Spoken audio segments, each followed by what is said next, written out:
నమస్కారం గురుగారు. మహాదేవ. తదుపరి కన్యా రాశి వారు ఏ దేవాలయాల్ని సందర్శిస్తే వాళ్ళకి కలిసి వస్తుంది అంటారు? తప్పకుండా అమ్మ. కన్యారాశి వారికి ఎక్కువగా కూడా ఆర్థికంగా లెక్కలేస్తూ ఉంటారు. అధికంగా కూడా డబ్బు ఎంత ఖర్చు అయింది, ఏమిటి, ఇటు వెళ్తే ఇంత, అటు వెళ్తే అంత అనేటువంటి విధంగా ఉంటారు. ఈ కన్యారాశి వారికి సుమారుగా మార్చ్, ఏప్రిల్, మే ఈ 3 నెలలలో కూడా అస్సలు బాలేదు. ఈ యొక్క కన్యారాశి వారికి ఈ గడిచిన 3 నెలలలో అంటే ఏప్రిల్, మే, జూన్ కావచ్చును, మార్చ్, ఏప్రిల్, మే అస్సలు బాలేదు ఈ యొక్క కన్యారాశి వారికి. మరి కన్యారాశి వారు ఎవరైతే ఉన్నారో అసలు 2022, 23 ఆగస్టు నుండే 24 అక్కడి నుండి విపరీతమైనటువంటి అనారోగ్య సమస్యలు, కాళ్ళ నొప్పులో, కీళ్ళ నొప్పులో, మోకాలు అరగడమో, స్టమక్ రిలేటెడ్ ఇష్యూస్ రావడమో, కొంతమేర పెద్ద మొత్తంలో రీసెంట్గా లాస్ అవ్వడమో, రీసెంట్గా ఈ 2-3 నెలల్లో అబ్బా ఇట్లా అయింది ఏంది అని అనుకునే ఆలోచన, అసలు నేను ఎక్స్పెక్టేషన్ చేయలేదు ఇట్లా అయింది ఏమిటి నా జీవితం అని అనుకునేటువంటి సందర్భాలు, అని అనుకునేటువంటి పరిస్థితులు వీరి జీవితంలో ఎన్నెన్నో కూడా ఎదుర్కొంటున్నారు. గత 2023, 24, 25లో పరిచయమైనటువంటి వ్యక్తులు ఆల్ ఆఫ్ సడన్గా వెళ్ళిపోయారు, మీ జీవితంలో నుండి వెళ్ళిపోయారు. ఫోన్ స్విచ్ ఆఫ్, బ్రేకప్స్, వేరే వివాహం జరగడము, వేరే వివాహం చేసుకుంటాను అని మీకు చెప్పడము, మీరు చాలా డిప్రెషన్గా ఉండడము, ఈ వీడియో మీరు చూస్తే మీరు నాకు కాల్ చేయడము, అది మీ అదృష్టం. సో ఇంకా మనీ రిలేటెడ్ కూడా పెద్ద మొత్తంలో లాస్ అయిన దాఖలాలు ఉన్నవి. రీసెంట్గా ప్రదేశ మార్పులు, స్థాన చలనాలు, హౌస్ రిలేటెడ్ మారుద్దాము అని కానీ మారుస్తాను అని అనుకునేటువంటి ఆలోచనలు ఎన్నెన్నో కూడా జరుగుతూ ఉన్నవి. అది మీకు నాకు మాత్రమే తెలుసు. సో అదేవిధంగా బ్రెయిన్ డెడ్ అయినటువంటి సందర్భాలు కూడా ఉంటాయి కొన్ని సందర్భాల్లో.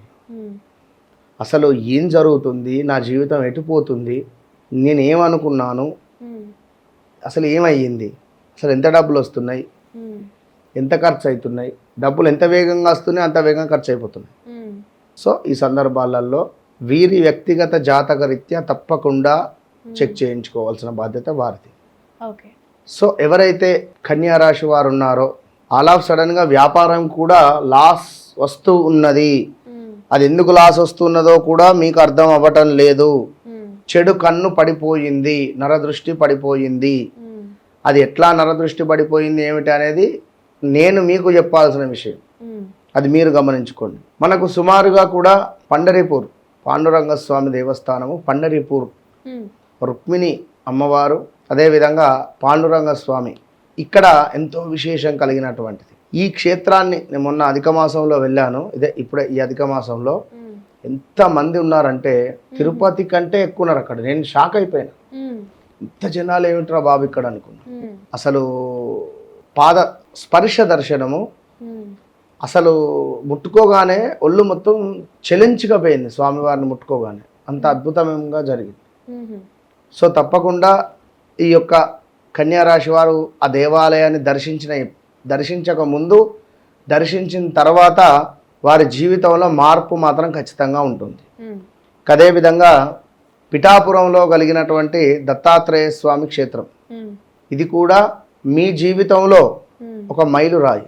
ఇక్కడికి వెళ్ళొచ్చిన పళని సుబ్రహ్మణ్యేశ్వర స్వామి దర్శనము కూడా ఇది ఎంతో అద్భుతమైనటువంటి క్షేత్రాలు. ఈ 3 క్షేత్రాలు ఎవరైతే దర్శిస్తారో ఈ 3 క్షేత్రాలు కూడా వీరి జీవితంలో ఎప్పుడు ఎన్నడూ చూడని ఒక హైట్స్ వీరు చూస్తారు వెళ్ళొచ్చిన తర్వాత.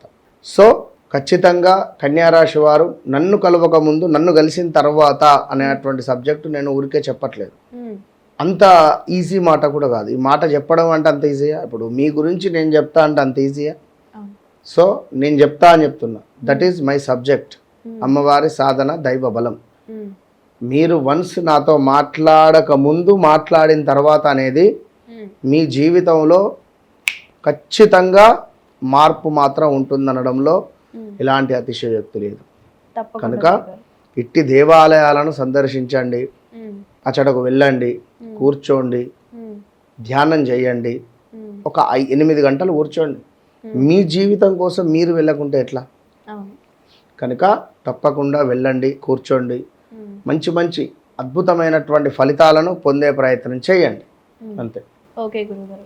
కన్యా రాశి వారికి ఇప్పటివరకు ఎలా ఉంది, ఇక మీదట ఎలా ఉండబోతోంది, వారు ఏ క్షేత్రాలు దర్శిస్తే బాగుంటుంది అనేది చాలా క్లియర్గా ఎక్స్ప్లెయిన్ చేశారు. ధన్యవాదాలు.